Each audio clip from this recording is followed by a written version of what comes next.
निकलो है जे कि हमें आज यहाँ राज कर्म के रूप में यहाँ सब कोई एक आयोजन करल गेल है जेकर में सबको हमें आयल है। तो कर्म के मतलब यहाँ तो सब जितना दीदी सब भैया सब है सब जानबे करो है। तो ओकरे लिए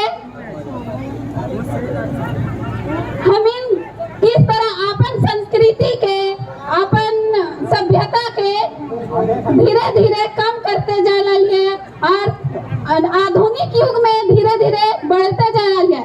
हम इनके बढ़ना आधुनिक युग में, लेकिन अपन संस्कृति अपन सभ्यता के लेके, ताकि हम इनके जो संस्कृति है हम इनके जो पहचान है वो हम इनके पास रहे और हम इनके वह से पहचान है।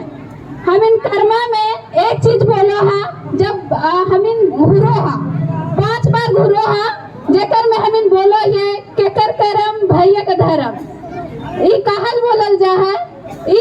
यही बोलल जा है काहे कि जे हम इन भाई के ई पूजा तो खास करके भाई के लिए करल जा है।